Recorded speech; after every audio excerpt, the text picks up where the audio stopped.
Hey everyone, and welcome back to my channel. Sorry for the delay in getting this out to you. Apologies, I had a very hard week last week with my nana passing away, so I thought I'd have a little break and we'd come back. So hopefully I do this justice for her. So today we're going to be talking about American Horror Story Murder House. I really love this TV series. It is absolutely amazing.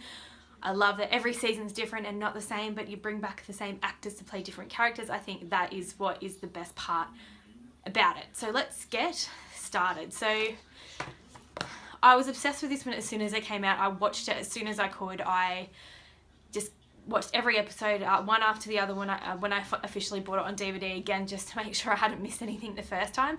I've noticed more and more things every time I watch it. Little things I missed before, little details that you don't always see in TV shows such as this.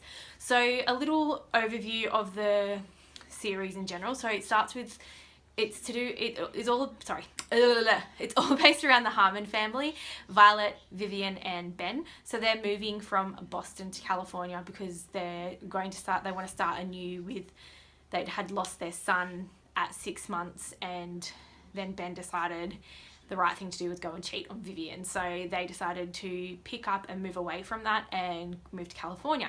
So they ended up buying this house, which has been known as Murder House. So they didn't really know much about it. The real estate lady Marcy didn't really lead on about these things. So over the course of the TV series, they find out more and more and more about what's happened in that house and how many people have died and how horrific it was and gory and brutal and terrible. And yeah, so it's got a very big history of the house.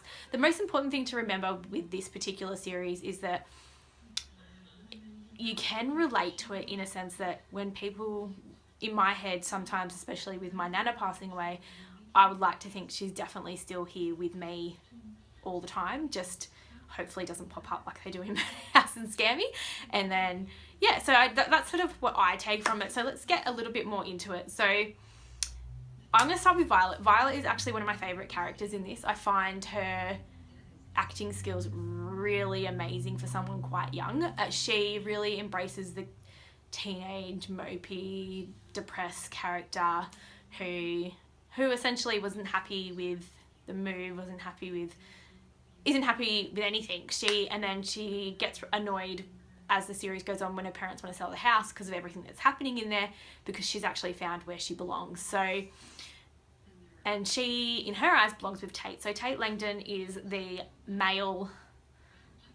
one of the male lead characters. He is this dreamy teenage boy who happens to be one of Ben's clients for his psychiatrist practice. So he meets Violet. Violet falls in love, but their relationship is a bit of a snowball and is kind of doomed from the beginning because Tate is actually a ghost. He's not alive, he's not real. Tate, in a past life, went on a killing spree at his high school, and in turn the police went to his house and killed him. So he's stuck in that house because he died there, like many of the other characters, such as Moira the maid, who was shot by Constance because she was having the husband kept harassing, Constance's husband at the time was harassing Moira, and Constance had enough, so she killed them both, and they're buried at the house. So Moira is stuck there along with many other our beloved characters. So Troy and Brian, the twin boys who get killed when they break into the house, are stuck there.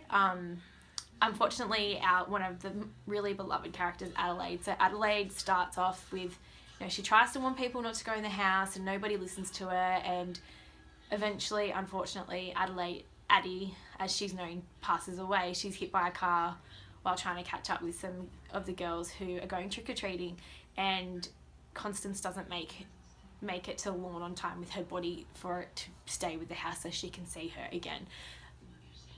But Adelaide didn't want to stay in that house because she was scared. So it's good that she didn't make it back there, because the house is full of spirits that have previously lived there, have been killed there, and some of them are quite nasty. So she was very happy that she didn't make it back there, as you find out from a medium who talks to Adelaide and lets Constance know how she's feeling.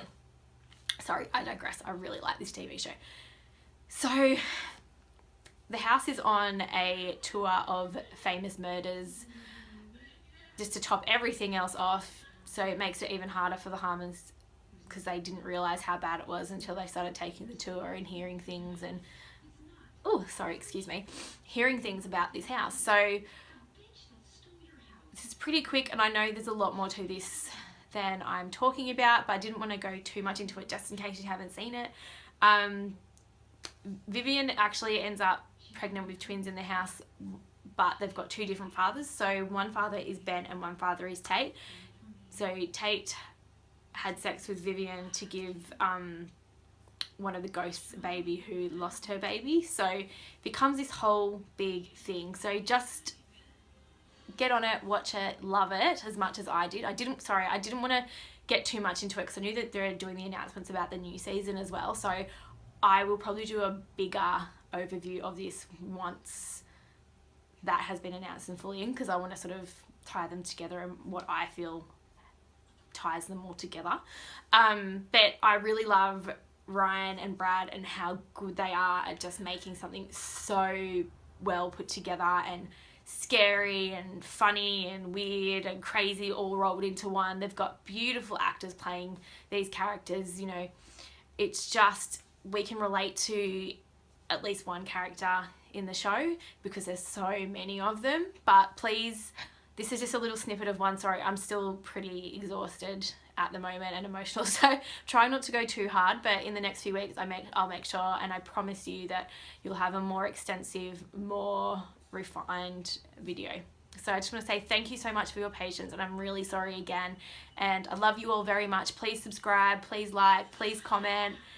As I've said previously, I'm happy to take negative feedback, but remember, my skin is only so thick, so if you're just going to be rude and nasty, pretty much you can go F yourself because I'm not going to put up with it. Right, thanks so much, guys. Bye.